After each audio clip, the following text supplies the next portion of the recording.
ቤንያሚን ኔታንያሁ አምናም ዘንድሮም ጦርነት ላይ ናቸው። ዛሬም ከልባቸው ለሚወዷት ሀገራቸው ከልባቸው ይዋደቃሉ። ሲደራደሩና በዲፕሎማሲያዊ መንገድ ችግር ለመፍታት ሲጥሩም ብዛም የማይታዩት ቤንያሚን ኔታንያሁ በኃይል ካልፈረጠምክ አትከበርም የሚል ፖሊሲ ያላቸው ቢቢ ከቀደሙት የሀገሪቱ መሪዎች አንጻር ሲታዩ ለዲፕሎማሲያዊ መንገዶች ልባቸው ጠባብ ሆኖ ይታያል። ሊያጠፉን ከወሰኑና ከአውሬ ኃይሎች ጋር መደራደር አያዋጣም ባይ ናቸው። እናም ከሐማስም ከሂዝቦላም ከሐውቲም ከኢራንም ጋር እየተዋጉ አሁንም ስልጣን ላይ ይገኛሉ። እስራኤልን ፈጣሪ ይባርክ፣ እስራኤል ለዘላለም ትኑር እያሉ ሞቷን ለሚመኙ ሁሉ ሞት እያቀመሱ እየተዋጉ እያዋጉ እኛንም የእስራኤል ጠላቶች ሁሉ ያጠፉ እያለ ታሪክ ይመዘግበናል እያሉ ዛሬም በስልጣን ላይ አሉ። ቤንያሚን ኔታንያሁ ሲናገሩ እንዲህ አሉ። ቅዱሱ መጽሐፍ ሲያስተምረን እንዲህ ይላል፣ ሊገድሉን በሚመጡት ላይ ሁሉ ቀድመ እርምጃ ውሰድ። ከ3000 ዓመታት በፊት ሙሴ ለእስራኤላውያን አላቸው፣ ጽኑ፣ አይዟችሁ፣ በነገር ሁሉ አትደንግጡ። እስራኤል ስትወለድ እሳቸውም ተወለዱ። በእስራኤል ምድር የተወለዱ ብቸኛው ጠቅላይ ሚኒስተር፣ በእስራኤል ምድር ወጣቱ ጠቅላይ ሚኒስተር፣ በእስራኤል የሀገርነት ታሪክ ውስጥ ረጅሙን ጊዜ የመሩ ጠቅላይ ሚኒስተር። እስራኤል እድሜሽ ስንት ነው ብትባል 75 ካለች በኋላ ከዚህ ውስጥ ኔታንያሁ ምን ያህሉን ዘመን አስተዳደረሽ ብትባል 20 ዓመት ትላለች። የዕለቱ ጉዳያችን እሳቸው ናቸው። ሰውየው በዚህ ዘመን ብቻ ሳይሆን በዛሬውም ዕለት ከዓለም ሚዲያና የፖለቲካ ሰገነት ላይ ቆመዋልና የመካከለኛውን ምስራቅ የጋዛ እሳት አቀጣጥለዋልና አጀንዳችን ይሆናሉ። እስራኤልን የመታደግ መሲሃዊ ተልዕኮ አለኝ የሚሉት የፍልስጤምን ህፃናት የፈጁት የሀገራቸውን ጠላቶች እየፈለጉ የመነጠሩት በዓለም የወንጀለኞች ፍርድ ቤት የእስር ማዘዣ የተቆረጠባቸው ቤንያሚን ኔታንያሁ የዕብራይስጥ ቋንቋ የሚናገሩት የሚወዷቸውና የሚያከብሯቸው ሰዎች አቆላምጠው በሚጠሯቸው የቤት ስም ቢቢ የሚወደዱ የሚጠሉም ወንጀለኛም አርበኛም እልህኛም ብላተኛም ሐቀኛም ጨካኝም ሆኖ 3 አስርት ዓመታትን በተሻገረው የመካከለኛው ምስራቅ ፖለቲካ ላይ ፊት ለፊት ከሚጻፉት ስሞች መካከል እሳቸው ይገኛሉ። ቤንያሚን ኔታንያሁ የዚህ ጥላቻቸውና ጦረኝነታቸው ምንጭ ምንድነው? የሰላም ስምምነት ተቃውሞ ስልጣን የያዙበትስ መንገድ ምን ይመስላል? ዛሬ በፍልስጤም ህፃናት እልቂት የክስ መዝገብ የተከፈተባቸው ቢቢ በአንድ ወቅት የሀገራቸውን ጠቅላይ ሚኒስተር ገለዋል የሚል ዘመቻ እንዴት አለፉት? እናብራራዋለን። እንደ ኢትዮጵያ ባሉት ሀገራት ጭምር ነቃፊም አድናቂም ያላቸው ሰውየው የክርስቶስን ውልደት ሞትና ትንሣኤ የሚክደው የክርስትና ሃይማኖትም የለም ብሎ የሚያምነው የአይሁድ እምነት ተከታይ ናቸው። እሳቸው የሚከተሉት ሃይማኖት የክርስቶስን ገድላትና ተአምራት የመዘገበውን አዲስ ኪዳንን አይቀበሉም። ኢራንን ምድር አድርገው ይጠሏታል። ከሳምንታት በፊት አዲስ ጦርነት ከፍተውባታል። ሞት ለእስራኤል የሚሉ መሪዎቿን ሁሉ ከመንፈሳዊው መሪው አያቶላ አሊ ካሚኒ ጀምረው እያደኑ ገድለዋል። የጥላቻቸው ምንጭ ለአይሁዳዊነትና ለእስራኤላዊነት ካላቸው ፍቅር የሚመነጭ አባት ያወረሷቸው የይጠኑናል ሰበብ ነው ይላሉ።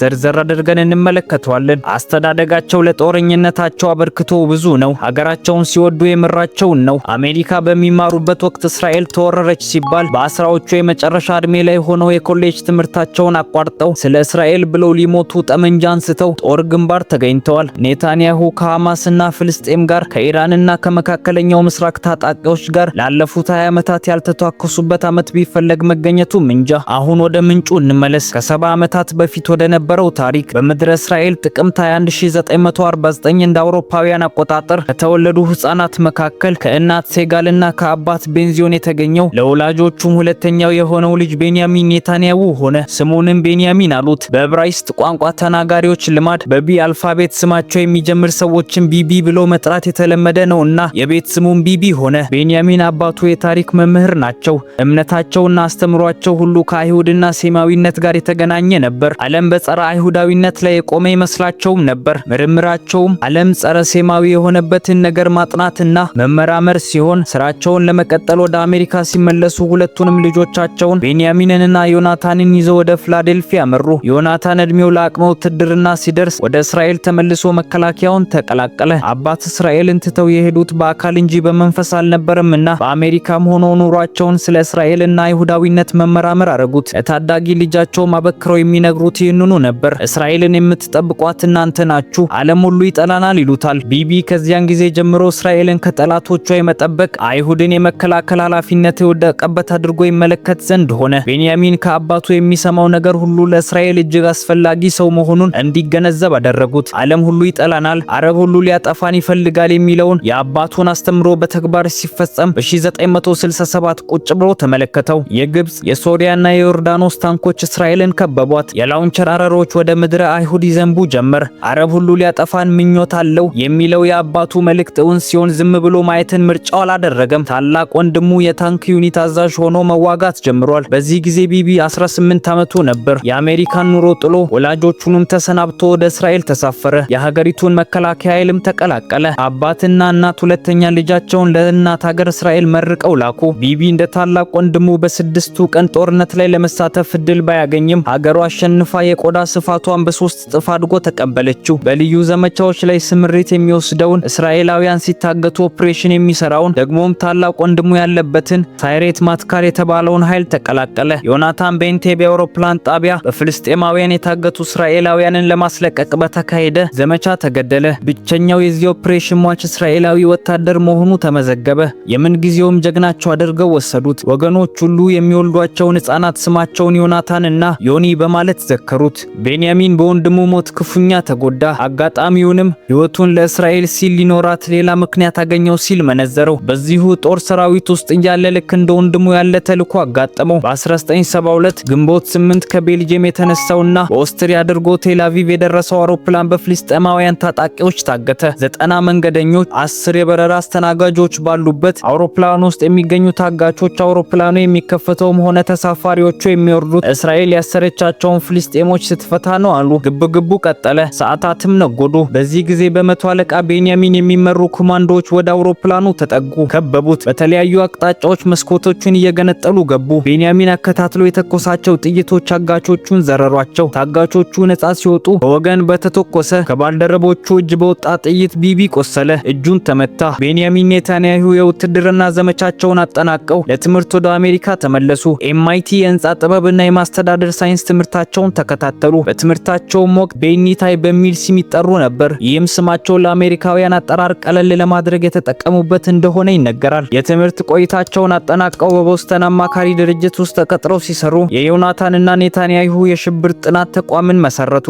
በዚህም አማካኝነት የሽብርተኝነት ምንነትና የመከላከያ መንገዶችን የሚያጠኑ ጽሑፎችንና መጻሕፍትን በማሳተም በዓለም አቀፍ ደረጃ እውቅናን ማግኘት ጀመሩ። ይህ ዝናቸውም ወደ ዲፕሎማሲው ዓለም መራቸው። በዋሽንግተን ዲሲ በሚገኘው የእስራኤል ኤምባሲ ውስጥ ምክትል አምባሳደር ሆነው ተሾሙ። እዚያም በነበራቸው ቆይታ በአቀራረባቸውና በንግግር ችሎታቸው የአሜሪካ ሚዲያዎች ቀልብ መሳብ ቻሉ። በኋላም በተባበሩት መንግስታት ድርጅት የእስራኤል ቋሚ መልእክተኛ ሆነው ሲያገለግሉ እስራኤል በዓለም መድረክ ላይ የማይተካ ሚና እንድትጫወት አደረጉ። ወደ እስራኤል ተመልሰው ሜሊኩድ ፓርቲን ተቀላቀሉ። በፓርቲውም ውስጥ በፍጥነት በማድረግ መሪነትን ተረከቡ። በ1996 በተካሄደው ምርጫ የሀገሪቱ ምክትል ጠቅላይ ሚኒስትር ሆነው ተመረጡ። ከዚያን ጊዜ ጀምሮ በስልጣን ላይ በቆዩባቸው ዓመታት ሁሉ የእስራኤልን ደህንነት የማስጠበቅና የኢራንን የኒውክሌር ፕሮግራም መቃወም ዋና ዓላማቸው አድርገው ቀጠሉ። በእርግጥ የኔታንያሁ አመጣጥ አስፈሪ ነበር። ቢቢ በፓርቲው የሰበሰባቸው ሰዎች ወግ አጥባቂዎች፣ የአይሁድ እምነት ተከታዮችና የሀገራቸው ሰላም የሚጸናው በጦርነት ነው ብለው የሚያምኑ እስራኤላውያንን ነበር። በቤንያሚን አሸናፊነት በሊኩድ ፓርቲ አመጣጥ የተደናገጠው የይስሐቅ መንግስት ህዳር 4 1998 እንደ አህጉሩ አቆጣጠር የኢየሩሳሌምን ሰልፍ አጸፋ ይሆናል ያለውን ትዕይንተ ህዝብ ለማካሄድ ደጋፊዎቹን ጠራ። በመቶ ሺዎች ወጥተው ስለ ሰላም እየዘመሩ ከራቢን ጋር አብሯቸው አመሹ። ሰላም ለእስራኤል፣ ሰላም ለአይሁዶች እያሉ አደባባዩ ሞሉት። መርሃ ግብሩም እንዳለቀ ታዳሚው መበተን ጀመረ። ጠቅላይ ሚኒስትሩ ይስሐቅ ራቢን መውጣት ጀመሩ። ጥቂት እንደተራመዱም 3 ጥይቶች ከጀርባቸው ተከተላቸው። ጠቅላይ ሚኒስትሩ ተገደሉ። ተቃዋሚያቸውን ቤንያሚንን ለመቃወም በጠሩት ሰልፍ ተሰዉ። የመካከለኛው ምስራቅ የሰላም መሐንዲስ ተገደለ ተባለላቸው። ኢየሩሳሌም ተሸበረች፣ ቴል አቪቭም አለቀሰች። ከዚህ በኋላ የይስሐቅ ራቢን አስክሬን ያረፈበትን ሆስፒታል የከበበው እስራኤላውያን አንድ ስም ደጋግመው ይጠሩ ነበር። ስሙን ብቻ ሳይሆን ወንጀል ነው፣ ተግባሩ ነው ያሉትን ነገር አያይዘው ይገልጹ ነበር። ቢቢ ነፍሰ ገዳይ ነው፣ ቢቢ ዘ መርደረር፣ ጠቅላይ ሚኒስትራችንን የገደለው እሱ ነው አሉ። ተራ ዜጎችና ስሜታዊ ደጋፊዎች ብቻ ሳይሆኑ የይስሐቅ ራቢን ሚስትን በቴሌቪዥን ወጥተው በባሌ መገደል ላይ የቤንያሚን እጅ አለበት አሉ። ይህንን እንዴት ሊሉ ቻሉ ተብለው ሲጠየቁ በኢየሩሳሌም ሰልፍ ጊዜ ባለቤቴን የናዚ ልብስ አልብሰው ፎቶና መፈክር ይዘው ወጥተው ነበር። ይህ ሲደረግ ደግሞ ኔታንያሁ እዛው ነበሩ። ያንን ድርጊት የማያምኑበት ከሆነ ያስቆሙ ነበር አሉ። ቤንያሚን ኔታንያሁ ይህንን ግድያ በመፈጸም ረገድ ምንም አይነት ቀጥተኛ አስተዋጽኦ እንደሌለው አበክረው ሲናገሩ፣ የቅርብ አማካሪዎቹም ይህንን ሲመሰክሩ ቆዩ። ይልቁንም በወቅቱ እያደገ በነበረው የሱ በሱ ተቀባይነት ስጋት የገባቸው ሌሎች ግራ ዘመሞች ራቢንን በመግደልና ኔታንያሁ እንዳስደረገው በማውራት በህዝቡ እንዲጠላ ለማድረግ ብለው የፈጸሙት ነው ተባለ። የይስሐቅ ራቢንን ሞት ተከትሎ ከፖለቲከኞች ሁሉ እንደ ቤንያሚን ኔታንያሁ የተጎዳ ያለ አይመስልም ነበር። የገደላቸው እሱ ነው የሚለው ዜና በኢየሩሳሌም ብቻ ሳይሆን በመላው ዓለም ናኘ። የኔታንያሁ የፖለቲካ ህይወት ያበቃለት መስሎ በነበረበት በቴል አቪቭ ጋዜጠኞች የፊት ገጽ ርዕስ ሆኖ በቆየበት ወቅት አንድ ያልተጠበቀ ክስተት ተከሰተ። በኢየሩሳሌም እምብርት ላይ ሐማስ በፈጸመው የቦምብ ጥቃት በአንድ አውቶቡስ ውስጥ የነበሩ በርካታ ሰዎች ሲገደሉ በሚቀጥሉት 9 ቀናት የሟቾች ቁጥር 59 ደረሰ። ይህ ክስተት የሰላም ውል ተፈርሟል፣ ፍልስጤማውያን ከእንግዲህ አይሁድን አይገድሉም ብለው ተስፋ አድርገው የነበሩ እስራኤላውያንን አስቆጣ። ይህ ሰላም እየገደለን ነው በማለት ተቃውሟቸውን ገለጹ። ይባሱም ብሎ ይስሐቅ ራቢንን የገደለውን ይጋል አርሚን እያወደሱ ሰልፍ ወጡ። ይህ የጸጥታ መታወክ ለቤንያሚን ኔታንያሁ የፖለቲካ ትንሳኤ ምክንያት ሆነ። ኔታንያሁ ይህ የሰላም ስምምነት ለእስራኤል ዋስትና አልሰጠም በማለት የሊኩድ ፓርቲ አቋም ትክክል መሆኑን ለህዝቡ አስረዳ። ልምድ አለኝ፣ ወታደር ነበርኩ፣ በዲፕሎማሲም ስሜ የናኘ ነው፣ የእስራኤላውያንን ሞት የማስቀር አቅም ያለኝ ከእኔ ሌላ የለም ሲል ተከራከረ። በመጨረሻም ግንቦት 29 1996 በተካሄደው ምርጫ ኔታንያሁ ጠቅላይ ሚኒስትር ሆኑ። ከ1993 እስከ 1995 የተካሄደው በይስሐቅ ራቢን በአሲር አረፋትና በአሜሪካው ፕሬዝዳንት ቢል ክሊንተን መካከል የተፈረመው የኦስሎ ስምምነት በኔታንያሁ መመረጥ ምክንያት አዳዲስ ፈተናዎች ገጠሙት። ፕሬዝዳንት ክሊንተን ራቢንን እጅግ ይወዱ ነበሩና በሞታቸው እጅግ አዝነዋል። በቴል አቪቭ በተካሄደው የቀብር ስነ ስርዓት ተገኝተውም ጠቅላይ ሚኒስትራችሁ የሰላም ሰማዕት ነው፣ የጥላቻም ሰለባ ሆኗል፣ ከእሱም የምንማረው ሰላም ነው በማለት ንግግር አደረጉ። ከይስሐቅ ራቢን መገደል 7 ወራት በኋላ የኦስሎ 2 ስምምነት መቋጫ የሆነው የአሜሪካ ውል ከተፈረመ ከ9 ወራት በኋላ ይህንን ስምምነት ተቃውሞ ፖለቲካ የሰሩትና የቀሰቀሱት ኔታንያሁ ጠቅላይ ሚኒስትር ሆነው ተገኙ። የኦስሎ ውል ጸር የሆኑት ኔታንያሁ የስምምነቱ አምባሳደር የነበሩ ክሊንተንን ከተመረጡ ከ1 ወር በኋላ በዋይት ሃውስ ተገናኙ። ነገሩ የሚጎረብጥ ነበር ይላሉ በወቅቱ በእስራኤል የአሜሪካ አምባሳደር የነበሩት ማርቲን ኤዲንግ። ከመጋረጃው ጀርባ በነበረው ውይይት የክሊንተን የመጀመሪያ ጥያቄ የኦስሎን ስምምነት አስቀጥል፣ ከያሲር አረፋትም ጋር ተገናኝ የሚል ሆነ። ወዲያውኑ ትርኩ ተጀመረ። የኔታንያሁ የኃይል ቃሎች ደግሞ ለክሊንተን ስለ መካከለኛው ምስራቅ ለማስረዳት ሲለ ረጅም ጊዜ መውሰዳቸውና አካባቢውን እንዴት መያዝ እንዳለባቸው ለፕሬዝዳንቱ ለማስተማር መጣራቸው። ለመሆኑ የዓለም ልዕለ ኃያል ሀገር የሚመራው ማን ነው? ክሊንተን ወይስ ኔታንያሁ ስንል ጠየቅን የሚሉት ደግሞ በወቅቱ በመካከለኛው ምስራቅ የአሜሪካ ልዑክ የነበሩት ዴኒስ ነበሩ። የሆነው ሆኖ በመጨረሻ አልቀረላቸውም። በቢል ክሊንተን አገናኝነት ከያሲር አረፋት ጋር በአንድ አዳራሽ ውስጥ ተገኙ። መገናኘትና መገኘት ብቻ ሳይሆን ከወራት በፊት ገዳይና ሽብርተኛ ሲሏቸው የነበሩትን አረፋትን ጨበጧቸው። አረፋትን መጨበጥ ብቻ ሳይሆን የኦስሎ ስምምነት ነጥቦችን ለመተግበርም እየመረራቸው ቢሆንም መንቀሳቀስ ያዙ። እንዳለመታደል ሆኖ አሜሪካ ላዋለደችው ለዚያ ውል ገቢራዊነት የሚያሳዩት ፍላጎት የደከመ እየሆነ መጣ። ነገሩን ለአሜሪካ መንግስታት ከባድ አደረገ። በኔታንያሁ ዘመን እስራኤል የማትታለን ሆነች። አሜሪካ ድረስ ሄዶ ኮንግረስ ሙሉ እያዳመጣቸው የአሜሪካንን መንግስት የመካከለኛው ምስራቅ ፖሊሲን ከፍ ዝቅ አድርገው ወረፉት። ከኢራንም ጋር በሚደረግ ድርድር የኒኩሌር ትጥቋን ማስፈታት አይቻልም እያሉ ተናግረዋል። ቤንያሚን ኔታንያሁ አሁንም ጦርነት ላይ ናቸው። አሁንም ከልባቸው ለሚወዷት ሀገራቸው ከልባቸው ይዋጋሉ። በኃይል ካልፈረጠም ካትከበርም የሚል ፖሊሲ ያላቸው ቢቢ ከቀደሙት የሀገር መሪዎች አንጻር ሲታዩ ለዲፕሎማሲ መንገዶች ልባቸው ጠባብ ነው። ክቡራን አድማጭ ተመልካቾቻችን ለዛሬ ያዘጋጀንላችሁ ፕሮግራም ይህን ይመስል ነበር። ክቡራን አድማጭ ተመልካቾቻችን ለቻናላችን አዲስ ከሆናችሁ ሰብስክራይብ እና ላይክ በማድረግ ዓለም ላይ የተከሰቱ መሳይ ታሪኮችን፣ ወቅታዊ ጉዳዮችንና የታላላቅ ግለሰቦች ታሪኮችን የሚያገኙ ይሆናል።